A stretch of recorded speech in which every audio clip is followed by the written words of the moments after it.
नमस्कार, आप देख रहे हैं भारतीय सहारा, जन जन की बुलंद आवाज। मैं हूं यशोस पांडे। आज हमारे बीच में बातचीत करने के लिए मौजूद हैं बसपा नेता संतोष द्विवेदी जी, जो 368 मुगराबाद शाहपुर विधानसभा से आप तैयारी में लगे हुए हैं। आइए बात करते हैं। द्विवेदी जी, स्वागत है आपका। जी, सादर प्रणाम। भारतीय सहारा के सभी पत्रकार बंधुओं का हार्दिक स्वागत, अभिनंदन और वंदन करते हैं। 368 मुगराबाद शाहपुर विधानसभा की क्या तैयारी बसपा साहब की चल रही है? जी, पूर्णतः लग चुके हैं। माननीय हमारी सुप्रीमो बहन मायावती जी ने हमें निर्देश दिया है, आप जाकर के विधानसभा में जिला पंचायत की तैयारी करवाइए, जिला पंचायत लड़वाइए। आप हमारे पुराने कार्यकर्ता हैं। आपने बसपा के 4 लोगों को लड़ाया, जिसमें 2 को जिता करके विधानसभा में भेजा। मैं चाहती हूं कि आप पुनः अपनी पार्टी में लग करके इसे मजबूत करें और आपको कार्यों को देखते हुए इस बार मैं जमीनी कार्यकर्ता को यहाँ से मुगराबाद शाहपुर से विधानसभा लड़ाऊंगी। उनके आदेश पर, उनके निर्देश पर मैं मुगराबाद शाहपुर की सेवा करने के लिए तत्पर हो गया हूँ, लग गया हूँ और पूर्णतः जमीनी स्तर का होने के कारण हर व्यक्ति के पास पहुँच करके अपनी बात रख रहा हूँ, बसपा के सुशासन की बात कर रहा हूँ। क्या एजेंडा होगा जनता के बीच में जो आप जा रहे हैं, क्या आपका एजेंडा होगा? मैं एक किसान का बेटा हूँ, जमीन पर रहने वाला व्यक्ति हूँ।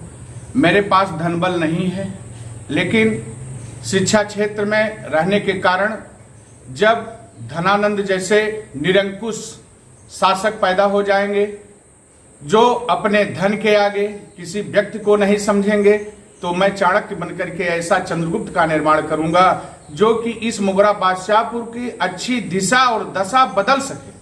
आज चुनाव आने पर जो व्यक्ति दिखाई पड़ते हैं, बाकी जनता को भूल जाते हैं, मैं उन लोगों का आंख खोलना चाहता हूं और मैं जमीन पर हूं, लोगों के बीच में जाकर के। जैसे हमारे पास मोटरसाइकिल है, मैंने बहन जी से भी कहा कि मैं लड़ने के सक्षम नहीं हूं। बहन जी ने कहा कि आप पूर्णतः सक्षम हैं, आप जा करके फील्ड में लगिए, आप काम करिए, आप पुराने कार्यकर्ता हैं और निश्चित रूप से आप फिर से बेहतर करके आएंगे, यही हमें उम्मीद है। द्विवेदी जी, देखने को मिलता है लोग जब चुनाव आ जाता है तो जनता से तरह तरह के वादे करते हैं, लेकिन जब जीत जाते हैं, सत्ता पे काबिज हो जाते हैं, कुर्सी मिल जाती है, तो जनता से किए हुए वादे को भूल जाते हैं।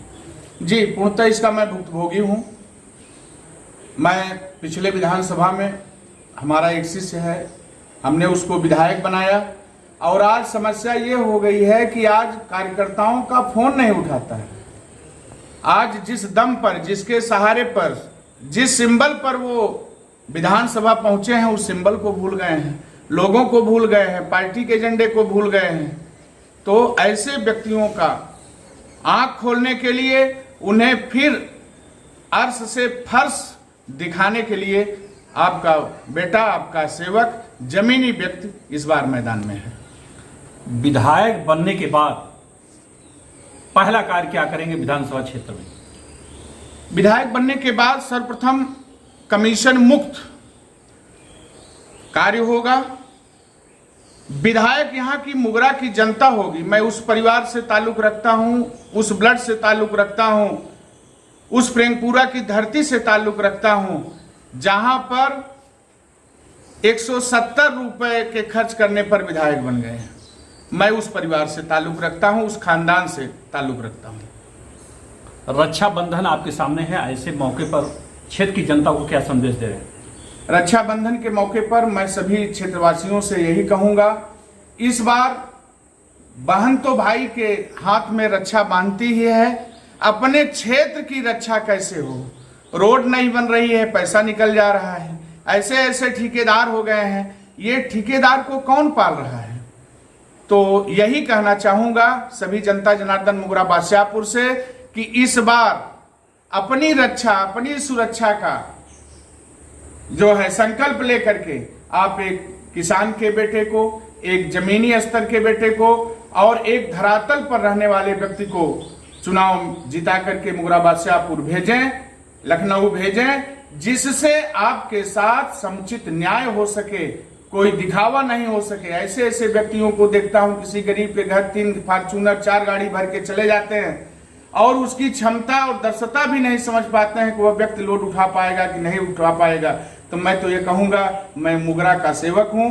बहन जी का जो निर्देश मिला है वो कर रहा हूं, जो निर्देश मिलेगा उसे करूंगा। जननायक कैसे होता है, जनसेवक कैसे होता है, अगर मुगरा बादशाहपुर ने मुझे मौका दिया तो वो दिखाऊंगा। जहां तक सवाल आप कर रहे हैं कि बहन भाई के हाथों में रक्षा का सूत्र बांधने को, तो आप क्षेत्र की जनता से क्या वादा क्या कर रहे हैं विधानसभा को लेकर के? यही वादा कर रहे हैं कि अब तक आपने नेता चुना है, अब बेटा चुनिए। जिस प्रकार एक पिता अपने पुत्र को अधिकार से बुलाता है, उसी प्रकार वही अधिकार आपका रहेगा। जैसे आपके बीच में था वैसे ही आपके बीच में रहूंगा। कभी गाड़ी का कांच नहीं बंद होगा। हम सबके सुख दुख का भागीदार रहूंगा। आपके साथ कंधे से कंधा मिला करके रहूंगा। संपूर्ण विधायक निधि आपके क्षेत्र में, आपके विकास में खर्च होगी और शिक्षा के लिए बेहतर से बेहतर कार्य करूंगा। बहन की सुरक्षाओं के लिए बेहतर कार्य करूंगा।